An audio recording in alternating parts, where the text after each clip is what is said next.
ಮರಗೋಲು ನಡಿಗೆಯಿಂದ ಶ್ರೀಶೈಲಕ್ಕೆ ಪಾದಯಾತ್ರೆ, ಭಕ್ತಿಯ ಹರಕೆ ಸಂಪನ್ನ. ಮಲ್ಲಬಾದ ಗ್ರಾಮಸ್ಥರಿಂದ ಅದ್ದೂರಿ ಸ್ವಾಗತ.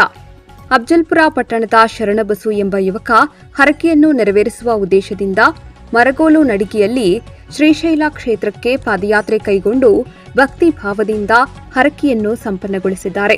ಭಕ್ತನು ಸಂಕಲ್ಪ ಮಾಡಿಕೊಂಡು ದೈವದ ಮೇಲಿನ ಅಪಾರ ಭಕ್ತಿಯನ್ನು ತೋರಿಸುತ್ತಾ ಕಷ್ಟ ಸಹನೆಗಳ ನಡುವೆಯೂ ಪಾದಯಾತ್ರೆಯನ್ನು ಯಶಸ್ವಿಯಾಗಿ ಪೂರ್ಣಗೊಳಿಸಿದ್ದಾನೆ. ಮಾರ್ಗ ಮಧ್ಯೆ ಹಲವು ಅಡಚಣೆಗಳು ಎದುರಾದರೂ ಅವುಗಳನ್ನು ಮೀರಿ ತನ್ನ ಧ್ಯೇಯ ಸಾಧಿಸಿದ್ದಾನೆ.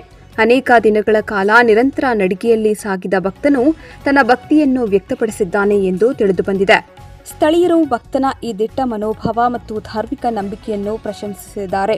ಪಾದಯಾತ್ರೆ ಮುಗಿಸಿ ತಾಲೂಕಿಗೆ ಮರಳಿದ ವೇಳೆ ತಾಲೂಕಿನ ಮಲ್ಲಬಾದ ಗ್ರಾಮಸ್ಥರು ಹೂಮಾಲೆ ಹಾಕಿ ಮಂಗಳ ವಾದ್ಯಗಳೊಂದಿಗೆ ಅದ್ದೂರಿಯಾಗಿ ಸ್ವಾಗತ ಕೋರಿದರು.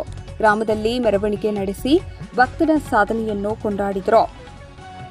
ನಂತರ ಗ್ರಾಮದ ರೇವಣಸಿದ್ದೇಶ್ವರ ಮಠದಲ್ಲಿ ಸನ್ಮಾನಿಸಿ ಅಭಿನಂದಿಸಲಾಯಿತು. ಈ ಸಂದರ್ಭದಲ್ಲಿ ಗ್ರಾಮದ ಹಿರಿಯರು ಮಾತನಾಡಿ, ಇಂತಹ ಪಾದಯಾತ್ರೆಗಳು ಭಕ್ತಿ ಮತ್ತು ಶ್ರದ್ಧೆಯನ್ನು ಹೆಚ್ಚಿಸುವುದರ ಜೊತೆಗೆ ಸಮಾಜದಲ್ಲಿ ಧಾರ್ಮಿಕ ಸೌಹಾರ್ದತೆಯನ್ನು ಬಲಪಡಿಸುತ್ತವೆ ಎಂದು ಅಭಿಪ್ರಾಯಪಟ್ಟರು. ಯುವ ಪೀಳಿಗೆಗೆ ಇದು ಉತ್ತಮ ಪ್ರೇರಣೆಯಾಗಬೇಕು ಎಂದು ತಿಳಿಸಿದರು. ಈ ಪಾದಯಾತ್ರೆ ಭಕ್ತಿ, ಸಹನೆ ಮತ್ತು ನಂಬಿಕೆಯ ಪ್ರತೀಕವಾಗಿದ್ದು ಇತರ ಭಕ್ತರಿಗೆ ಪ್ರೇರಣೆಯಾಗಿದೆ. ಭಕ್ತನಿಗೆ ಗಾಣಗಾಪುರದಲ್ಲಿಯೂ ಕೂಡ ಅದ್ದೂರಿಯಾಗಿ ಸನ್ಮಾನಿಸಿ ಗೌರವಿಸಲಾಗುವುದು ಎಂದು ಗಾಣಗಾಪುರದ ಗ್ರಾಮಸ್ಥರು ಹೇಳಿದ್ದಾರೆ. ಸುತ್ತಲ ಹಳ್ಳಿಗಳ ಸಂಯೋಗದೊಂದಿಗೆ ಬಹಳ ಯಶಸ್ವಿಯಾಗಿ ನಡೆಸ್ಕೊಂಡು ಹೋಗ್ತಾ ಇದ್ದಾರೆ. ಬಹಳ ಅವರು 15-20 ವರ್ಷದಿಂದ ನಡೆಸ್ಕೊಂಡು ಹೋಗ್ತಾ ಇದ್ದಾರೆ. ಆದರೆ ಅವರೆಲ್ಲರಲ್ಲಿ ನನ್ನ ಕಳಕಳಿಯ ಮನವಿ ಏನಂದ್ರೆ, ಶ್ರೀಶೈಲ ಮಲ್ಲಿಕಾರ್ಜುನನ ಭಕ್ತರೇ ನಮ್ಮ 12ನೇ ಶತಮಾನದಾಗ ಅಕ್ಕ ಮಹಾದೇವಿ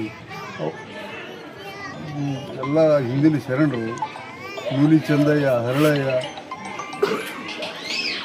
ಬಸವಣ್ಣ, ಇದು ಸಿದ್ದರಾಮೇಶ್ವರ, ಸೋಲಾಪುರ ಸಿದ್ದರಾಮೇಶ್ವರ, ಇವರೆಲ್ಲ ಸಮಾಜದಲ್ಲಿ ಬಹಳ ಪರಿವರ್ತನೆ ಮಾಡಿದ್ದಾರೆ.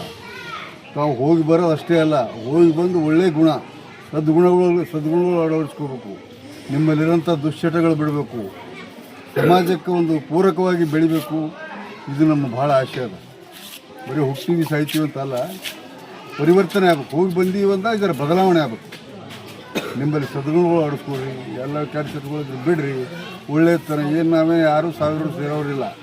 ಇರಷ್ಟು ಜನ ಸ್ವಲ್ಪ ದಿನವೇ ಅಣ್ತಂಬ್ರಂಗ ಎಲ್ಲರೂ ಮನುಷ್ಯತ್ವದಿಂದ ಬದುಕೋದು ಕಲ್ತ್ರಂದ್ರೆ ಈ ಒಂದು ಶ್ರೀಶೈಲ ಯಾತ್ರೆ ಮತ್ತು ತಾವೆಲ್ಲ ಏನು ನಡ್ಸ್ಕೊಂಡು ಹೊಂದಿರಿ ಅದು ಮುಂದುವರಿತದ. ಮತ್ತೇನಂದ್ರೆ ಎಲ್ಲರೂ ಚೆಂದಾಗಿ ಏನೋ ಶ್ರೀಶೈಲಕ್ಕೆ ಹೋಗಿ ಬಂದು ಇಂಥದ್ದು ಮಾಡಲ್ಲಪ್ಪ ಅಂತ ಇರ್ಬೇಕು. ಇಂಥ ಚಟ ಮಾಡಲ್ಲ, ಜಗಾಡಲ್ಲ. ಬರೀ ಕುಡಿಯೋದೊಂದೇ ಕೆಟ್ಟ ಚಟ ಅಲ್ಲ, ಜಗಾಡೋದು, ಕೆಟ್ಟ ಮನಸ್ಸು, ದುರ್ಗುಣಗಳು, ಇವೆಲ್ಲ ಕೆಟ್ಟ ಚಟಗಳದಾಗೆ ಬರ್ತಾವೆ. ಇವೆಲ್ಲ ಬಿಟ್ಟು ಒಳ್ಳೆಯ ಮನುಷ್ಯರಾಗಿ ಸದೃಢವಾಗಿ ಶ್ರೀಶೈಲ ಮಲ್ಲಿಕಾರ್ಜುನ ಹೆಸರು ತರಬೇಕು. ನಮ್ಮ ರೇವಣಸಿದ್ದೇಶ್ವರ ಹೆಸರು ಮತ್ತು ತಾಯಿ ಗ್ರಾಮ ದೇವತೆ ಸಂಕೇತನೂ ಅದೇ ಅದ. ದುರ್ಗುಣಗಳನ್ನು ಹೋಗಲಾಡಿಸಿ ಸದ್ಗುಣಗಳು ಅಳವಡಿಸ್ಕೊಂಡು ತಾಯಿ ಲಕ್ಷ್ಮಿ ಇದ್ದಾಳೆ. ಅದಕ್ಕೆ ತಾವೆಲ್ಲರೂ ಹೋಗಿ ಬರೋದು ನಮಗೆಲ್ಲ ಸಂತೋಷದ, ಭಾಳ ಸಂತೋಷದ. ಇನ್ನೂ ಹೆಚ್ಚಿಗೆ ಬೆಳೆದು ಬರೀ ಓಂ ಶ್ರೀ ಗುರು ಬಸವಲಿಂಗಾಯ ನಮಃ. ಅಖಿಲಾಂಡ ಕೋಟ ಬ್ರಹ್ಮಾಂಡ ನಾಯಕ ಆದಂಥ ಸುಕ್ಷೇತ್ರ ಶ್ರೀಶೈಲ ಮಲ್ಲಿಕಾರ್ಜುನ ಪಾದಕ್ಕೂ ಹಣೆ ಮಾಡೋದು ಮತ್ತು ಈ ಭಾಗದ ವಿಶ್ವಾರಾಧ್ಯ ಮಳಿಂದ್ರಿ ಶಿವಾಚಾರ್ಯ ನಡೆದಾಡು ದೇವರ ಪಾದ ಕೂಡಗಿದ್ದ ಸಾಷ್ಟಾಂಗ ನಮಸ್ಕಾರವನ್ನು ಸಲ್ಲಿಸಿ ಮತ್ತು ನನ್ನ ಕರ್ತು ಗದ್ಗಿಯಲ್ಲಿ ಇದ್ದಂಥ ವಿಶ್ವಾರಾಧ್ಯ ಮಳಿಂದ್ರಿ ಶಿವಾಚಾರ್ಯ ಕರ್ತೃ ಗದ್ಗಿಸುವುದಾಗಿ ಸಾಷ್ಟಾಂಗ ದಂಡ ನಮಸ್ಕಾರವನ್ನು ಸಲ್ಲಿಸಿ ನನ್ನ ಗುಲ್ಬರ್ಗ ಜಿಲ್ಲಾ ಅಫ್ಜಲ್ಪುರ ತಾಲೂಕಿನೊಳಗೆ ಮರಗಾಲಿನ ಮಲ್ಲಯ್ಯ, ಅಖಿಲ ಕರ್ನಾಟಕ ಮರಗಾಲಿನ ಮಲ್ಲಯ್ಯ ಮತ್ತು ಮಲ್ಲಿಕಾರ್ಜುನ ಸದ್ಭಕ್ತರ ವತಿಯಿಂದ ಮತ್ತು ಈ ಕೈಲಾಸ ಬಾಗಿಲ ಗಂಟೆ 151 kg ಗಂಟೆ ಮತ್ತು ಈ 2026 3ನೇ ತಿಂಗಳ 13ನೇ ತಾರೀಕು ಶ್ರೀಶೈಲಲ್ಲಿ ಮಹಾಪೂಜೆ ಮತ್ತು 14ನೇ ತಾರೀಕು ಕೈಲಾಸ ದ್ವಾರದಲ್ಲಿ ಆ ಮಹಾ ಶ್ರೀಶೈಲ ಸನ್ನಿಧಿಯವರು ನಮಗೆ ಚಾಲನೆ ನೀಡಿ ಅದಕ್ಕೆ ಅಮೃತ ಹಸ್ತವದಿಂದ ಘಂಟಾನಾದಂ ಘನಕೋಟಿ ಪುಣ್ಯಂ ಶಂಕಾನಾದಂ ಶತಕೋಟಿ ಪುಣ್ಯಂ ಅಂತ ಇದಕ್ಕೆ ಚಾಲನೆ ನೀಡಿದರು.